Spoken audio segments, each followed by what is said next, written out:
President Trump's latest pronouncement that he'll put a restriction on the Commanders' stadium deal in Washington, D.C., unless they revert to the Redskins name, strains both the facts on the ground and the limits of presidential authority.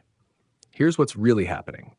1. Who actually controls RFK Stadium site redevelopment? D.C. owns the land. In late 2024, Congress approved transferring the old RFK Stadium site from federal control to the District of Columbia. Any new stadium and accompanying mixed-use development must clear the D.C. Council's zoning and financing review.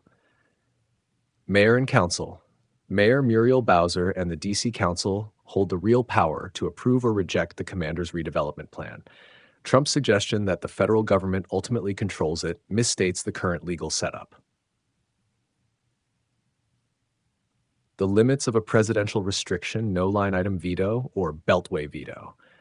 Unlike a state governor, the president cannot unilaterally block a municipal lease, zoning change, or infrastructure project in a major city, particularly one governed by home rule legislation. Funding levers.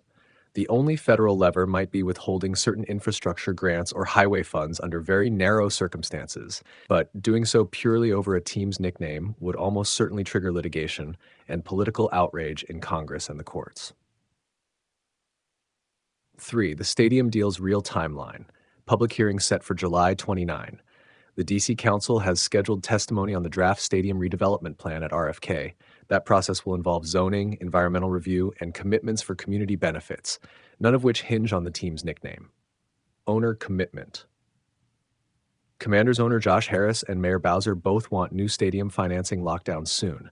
Neither has signaled a willingness to revisit the 2020 decision to drop Redskins. 4. Why the name debate won't easily reverse. Corporate and civic pressure. In 2020, the franchise bowed to decades of advocacy from Native American groups and to corporate sponsors threatening to withdraw before rebranding as the Commanders. Brand equity and legal hurdles. Reclaiming the old trademark would require scrapping a modern brand protection strategy and risking new boycotts or litigation. Number 5. The broader pattern, Guardians 2. Trump repeated the same change-back demand to the Cleveland Guardians, calling Indians fans our great in people and insisting the team meme MIGA. But like Washington's case, that name was retired only after a long national reckoning, and after MLB teams, sponsors, and grassroots activists coalesced around change. Bottom line, President Trump's threat is political theater more than policy.